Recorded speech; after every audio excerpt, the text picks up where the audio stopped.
Hi friends, अगर आपने मेरे चैनल को अभी तक सब्सक्राइब नहीं किया है तो इसे सब्सक्राइब कर दें। साथ ही इस बेल आइकन को भी जरूर क्लिक कीजिएगा जिससे कि आने वाली वीडियो का नोटिफिकेशन आपको टाइम टू टाइम मिल सके। आइए अब मैं वीडियो स्टार्ट करती हूँ दोस्तों। Hi friends, myself Soni, welcome back on my YouTube channel Soni coaching. दोस्तों, आज मैं आपके लिए इकोनॉमिक्स का 8th चैप्टर कृषि क्षेत्र लेकर आई हूँ, जिसमें आपको मैं श्वेत क्रांति, हरित क्रांति और इंद्रधनुषी क्रांति इन सब की जानकारी देने वाली हूँ। कृषि में सर्वश्रेष्ठ प्रदर्शन करने वाले राज्यों की बात मैं आपको बताने वाली हूँ और फसल सुरक्षा हेतु कौन कौन से उपाय सरकार ने चलाए हैं उसकी भी मैं आपको फुल जानकारी देने वाली हूँ, जिनमें बीमा और कौन कौन से बीमा आते हैं, इन बीमा का क्या अभिप्राय है, ये सारी बातें मैं आपको देने वाली हूँ। नेक्स्ट वीडियो मेरे इसी के अकॉर्डिंग क्वेश्चन आंसर की होगी। दोस्तों, आप मेरे चैनल को सब्सक्राइब कर लें जिससे कि आपको अगली वीडियो भी नोटिफिकेशन में मिल सके। दोस्तों, आइए अब मैं स्टार्ट करती हूँ कृषि क्षेत्र।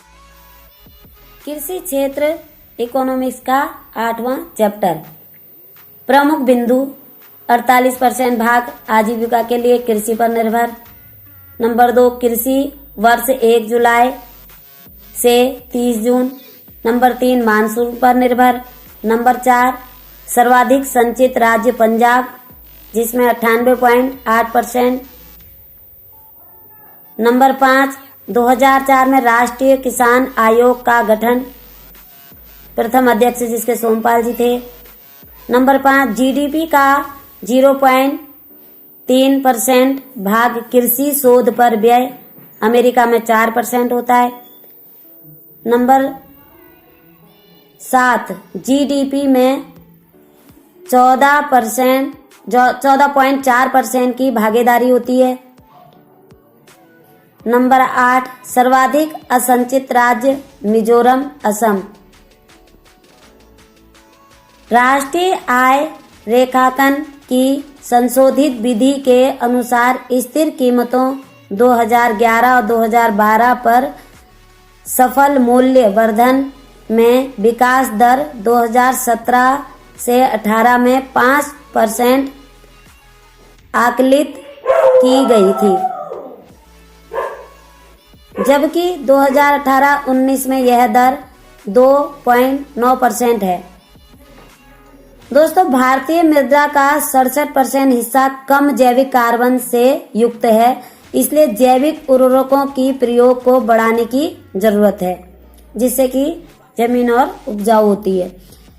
इंद्रधनुष क्रांति के घटक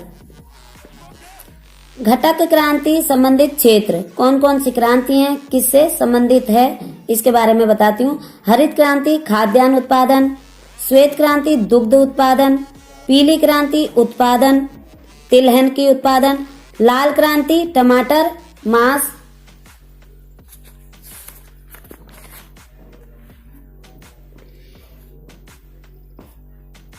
टमाटर और मांस की उत्पादन के लिए होती है। दोस्तों, सुनहरी क्रांति सेब उत्पादन और गुलाबी क्रांति उर्वरक, भूरी क्रांति गैर परंपरागत ऊर्जा स्रोत, रजत क्रांति अंडा उत्पादन, खाद्यान्न श्रृंखला क्रांति खाद्यान्न को सड़ने से बचाने के लिए, गोल क्रांति आलू उत्पादन, इंद्रधनुषी क्रांति कृषि संबंधी समग्र क्रांति होती है। दोस्तों, ये सारी क्रांतियां ऐसी हैं कि इसके अंतर्गत कौन कौन सी फसलें आती हैं वो इसमें दर्शाया गया है। कृषि में सर्वश्रेष्ठ प्रदर्शन करने वाले राज्य, अब इन राज्यों के बारे में मैं आपको बता रही हूँ। दोस्तों, तेलंगाना, हरियाणा, गुजरात, उत्तराखंड, हिमाचल प्रदेश, कर्नाटक, पंजाब, छत्तीसगढ़, महाराष्ट्र, जम्मू कश्मीर, ये 10 ऐसे राज्य हैं जो कृषि में सर्वश्रेष्ठ प्रदर्शन करते हैं। कृषि उपजों के अधिकतम उत्पादन करने वाले राज्य 2017 में और 2018 में, उन राज्यों के बारे में बताऊंगी जो कृषि का अधिकतम उपज करते हैं 2017 और 18 में। दोस्तों, चावल की उपज सबसे ज्यादा पश्चिम बंगाल, उत्तर प्रदेश और पंजाब में होती है। गेहूं की उत्तर प्रदेश, मध्य प्रदेश, पंजाब। मक्का कर्नाटक, मध्य प्रदेश और बिहार। मोटा अनाज राजस्थान, कर्नाटक, मध्य प्रदेश। दालें मध्य प्रदेश, राजस्थान, महाराष्ट्र। कुल खाद्यान्न उत्तर प्रदेश, मध्य प्रदेश और पंजाब। मूंगफली गुजरात, राजस्थान, तमिलनाडु। सोयाबीन मध्य प्रदेश, महाराष्ट्र, राजस्थान। सनफ्लावर की दोस्तों खेती होती कर्नाटक, हरियाणा, आंध्र प्रदेश। 2017 और 18 की अधिकतम फसलों में ये मैं बता रही हूँ आपको। गन्ना उत्तर प्रदेश, महाराष्ट्र, कर्नाटक। कपास गुजरात, महाराष्ट्र, तेलंगाना। जूट पश्चिम बंगाल, बिहार, असम। तंबाकू पश्चिम बंगाल, बिहार, असम। चाय असम, पश्चिम बंगाल और तमिलनाडु।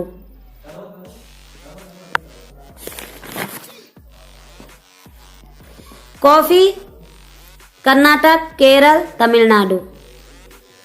भारत में कृषि उत्पादन को 2 भागों में बांटा जा सकता है दोस्तों। नंबर 1 है खाद्यान्न 1/3 भाग और अखाद्यान्न 2/3 भाग। कृषि क्षेत्र में देश की लगभग आधी श्रम शक्ति कार्यरत है। कृषि क्षेत्र में देश की लगभग आधी श्रम शक्ति कार्यरत है। हालांकि जीडीपी में इसका योगदान 17.5% है। पिछले कुछ दशकों के दौरान अर्थव्यवस्था के विकास में उत्पादन और सेवा क्षेत्रों को योगदान तेजी से बढ़ा है दोस्तों, जबकि कृषि क्षेत्र के योगदान में गिरावट हुई है। भारत में खाद्यान्न का उत्पादन प्रति वर्ष बढ़ रहा है और देश गेहूं, चावल, दालों और गन्ने और कपास जैसी फसलों के मुख्य उत्पादकों से एक है। भारत में खाद्यान्न का जो उत्पादन प्रति वर्ष बढ़ रहा है उसमें बताना चाह रही हूँ कि गेहूं, चावल, दाल, गन्ना और कपास जैसी फसलों के मुख्य उत्पादकों में से भारत हमारा एक है। यह दुग्ध उत्पादन में सबसे पहले और फलों एवं सब्जियों के उत्पादन में दूसरे स्थान पर है दोस्तों। ये क्वेश्चन में भी आएगा, ध्यान देना कि भारत दुग्ध उत्पादन में सबसे पहले और फल और सब्जियों के उत्पादन में दूसरे स्थान पर है। चावल उत्पादन में भारत का तीसरा स्थान है, लेकिन इसकी उपज ब्राजील, चीन और अमेरिका से कम है। दालों के मामले में भी यही स्थिति है, जबकि भारत दालों का दूसरा सबसे बड़ा उत्पादक है दोस्तों। कृषि उत्पादन के प्रोत्साहन हेतु उपाय। प्रोत्साहन हेतु कौन से उपाय चलाए गए? देश में 21 जनवरी 2004 को किसान कॉल सेंटर की शुरुआत की गई, जिसमें किसान बिना कोई शुल्क चुकाए 1551 नंबर पर डायल करके कृषि संबंधित जानकारी हासिल कर सकता है। यह सरकार द्वारा एक किसान कॉल सेंटर चलाया गया था, जिसकी शुरुआत करी गई थी कि 21 जनवरी 2004 में दोस्तों। इसमें किसानों को खेती संबंधी कुछ भी पूछना होता तो निशुल्क इस कॉल को कर सकते हैं और फुल जानकारी इसकी ले सकते हैं कि अगर आपकी फसल खराब हो रही है तो किस वजह से हो रही है, या आप ज्यादा उपज कैसे कर सकते हैं। आप कुछ भी इसमें जानकारी कृषि के लिए ले सकते हैं। कृषि उत्पादन को प्रोत्साहन देने के लिए उद्देश्य से सरकार 24 कृषि उपजों के न्यूनतम समर्थन मूल्य MSP की घोषणा करती है। 21 जनवरी 2004 किसान कॉल सेंटर 15512 नंबर निशुल्क डायल करने की कृषि संबंधित जानकारी, डायल करके कृषि संबंधित जानकारी इसके अंतर्गत मिलती है। कृषि उत्पादों के भंडारण एवं विपणन। राष्ट्रीय कृषि सहकारी विपणन संघ, भारतीय जनजातीय सहकारी विपणन विकास संघ, नई दिल्ली कृषि उत्पादों को विपणन हेतु, जनजातियों को उनके उत्पादों का मूल्य दिलाने हेतु 1887 ईस्वी में।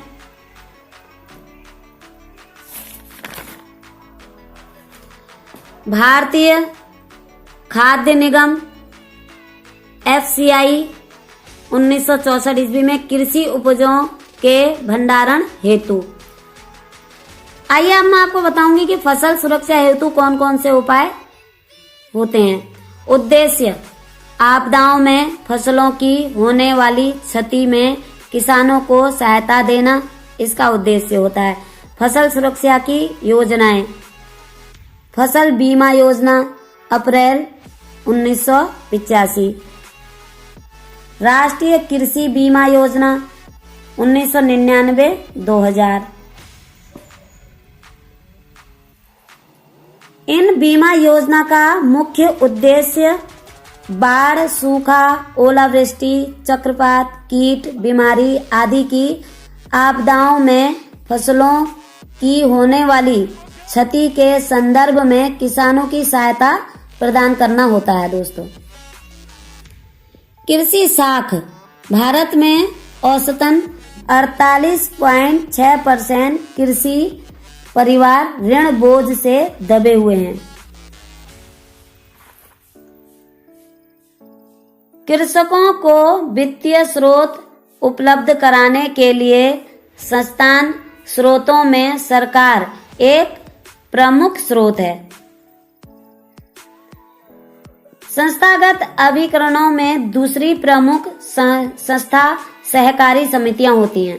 सहकारी समितियां भी कृषकों के अल्प, मध्य एवं दीर्घकालीन ऋण प्रदान करती हैं। दोस्तों, खेती करने के लिए अगर उन पर कुछ पैसा कम होता है या किसी वजह से उनकी फसल नुकसान हो गई है तो दोबारा फसल करनी है, इसके लिए वो ऋण लेते हैं, तो उसके लिए प्रथम एवं दीर्घकालीन ऋण प्रदान करती हैं सहकारी समितियां। केंद्र सरकार ने कृषि एवं ग्रामीण विकास के लिए 12 जुलाई 1982 ईस्वी को राष्ट्रीय कृषि एवं ग्रामीण विकास बैंक की स्थापना की थी। ग्रामीण बैंक के बारे में सभी जानते हैं कि गांव के लिए जो ग्रामीण बैंक की स्थापना की थी सरकार ने 1982 ईस्वी में की थी। इसी से इनको ऋण दिया जाता है खेती करने के लिए। स्थापना की और संस्थागत अभिकरण, इसका उद्देश्य था कृषि एवं ग्रामीण विकास के लिए। स्थापना मुख्यालय 12 जुलाई 1982 मुंबई कार्यालय। पहली प्रमुख स्रोत है सरकार, मैंने अभी आपको बताया यहाँ पर कि पहली प्रमुख स्रोत है सरकार और दूसरी प्रमुख स्रोत है सहकारी समितियां जिनसे ऋण लिया जाता है। यह था दोस्तों इकोनॉमिक्स का 8th चैप्टर जो कृषि के ऊपर था। कौन कौन सी इसमें क्रांति थी ये सब मैंने आपको जानकारी अभी दी है। यह आपके लिए बहुत ही महत्वपूर्ण चैप्टर है जो इंडिया लेवल के किसी भी एग्जाम में इसके क्वेश्चन आंसर जरूर आते हैं। नेक्स्ट वीडियो मेरी इसी क्वेश्चन आंसर के अकॉर्डिंग होगी, तो आप मेरे चैनल को सब्सक्राइब कीजिए और इस चैनल के नेक्स्ट आने वाली वीडियो को भी जरूर देखिएगा। धन्यवाद।